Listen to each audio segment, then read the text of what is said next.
Then another direction is Kharkiv. This is the biggest city of Ukraine, which is close to the border with Russia. And the third direction is closer to occupied Crimea, the southern regions of Ukraine. This is the main scene of all attacks that was happening during last evening and night and this morning. None of the key goals,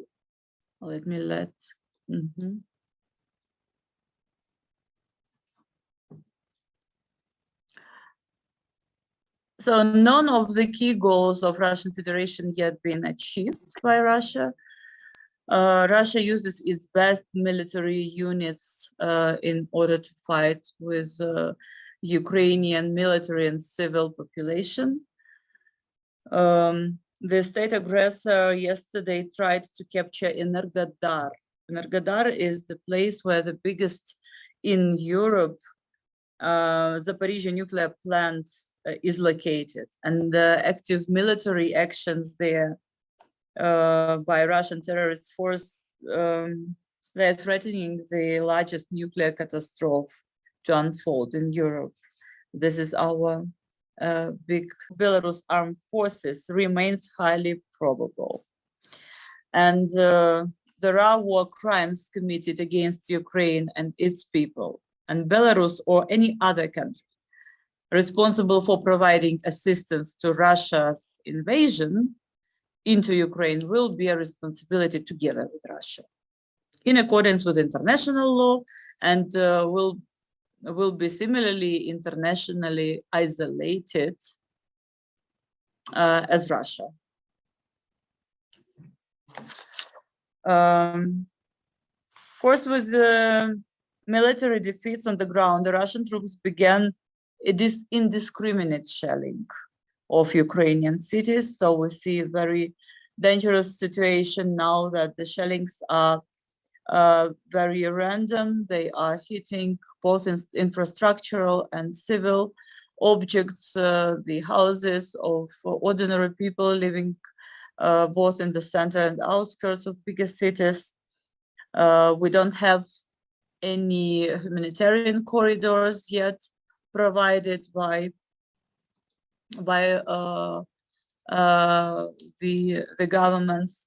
So it is not safe to move out of all these big cities, and we encourage our people and our foreigners who are still in Ukraine not to use any unproved channels for get out of Ukraine, because so far as we don't have any humanitarian channel, there might be provocations by Russians, and the corridors might be not secure. So we encourage to look at the official statements and messages that are coming both from the Ministry of Foreign Affairs and respective embassies of those foreigners that are still stuck in Ukraine. We are in touch with, cannot remove as well the disabled persons that are in this area. So when we're talking about humanitarian corridors and evacuation, we are speaking both getting people out of there and delivering their basic needs to provide the basic things that they have. Yeah, important to know that the objects of critical civilian infrastructure are targeted. Russia's missiles have in particular hit the radioactive waste disposal site near Kiev. No leaks detected so far, but with this random shelling, it is very possible to get there, and then it will be another big environmental crisis. A lot of architectural landmarks and historical buildings are destroyed through all the Ukraine.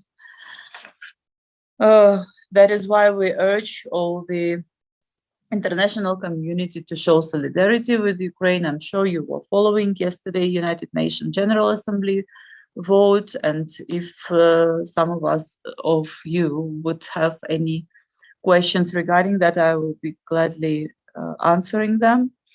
So we urge the international community to continue to push with the economic sanctions and to isolate Russia from all possible international forums, as well out of different platforms that can still make it profitable for itself to survive.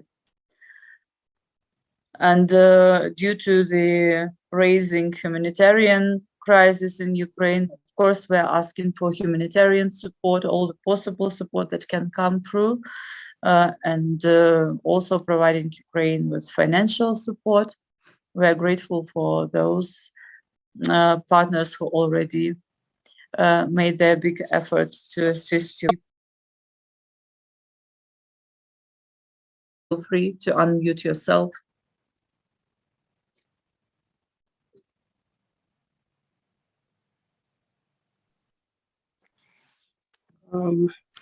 Good morning, ma'am. This is Junior Kumalo from News 24. Mm-hmm. I just have a quick question. Yesterday, during the vote, a lot of Southern African countries, including South Africa, abstained from the vote. I just wanted to get your thoughts around that. Well, when we speak around about a lot of South African countries, I would be maybe responsible to speak only about 10 of them that are in the sphere of responsibility of the Embassy of Ukraine in South Africa. But firstly and mainly, I would want to speak about South African vote. We are puzzled by the vote and decision of South Africa to abstain during it. Being the leader of democratic processes, not only in the region, but globally, we consider this approach not useful for the resolution of conflict. We are aware about the explanation of the permanent representative of South Africa in the United Nations regarding this vote, and very alarming for us is that in that explanation, we don't see any word about Russian invasion, aggression, and military actions on the territory of Ukraine. And the wording calls for, as far as I remember, conflict in Ukraine, which is unacceptable. There is no conflict in Ukraine. There is war of Russia in Ukraine. And not to accept it and acknowledge it in the statement is already a statement not of the neutral position. Then I also would want to thank to the governments of Botswana and Zambia voting in favor, and this is again a very good sign to see that the countries are not going in the line of some orbits. They are doing their choice by their definition of democracies. We appreciate the vote of Zimbabwe, which abstained, and we noticed this. And I think this was the first abstention vote of this country for more than 8 years of bilateral conflict of Ukraine and Russia. Thank you.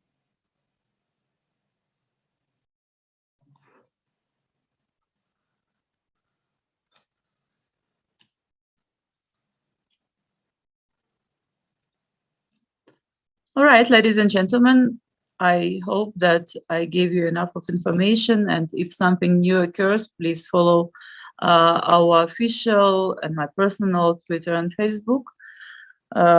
We also will be hosting tomorrow the briefing, I think around the same time, but our press attaché will contact you in advance for you to make your plans easier. Thank you for supporting us. We feel the stand with Ukraine of a lot of South Africans And I wish you a peaceful rest of the day.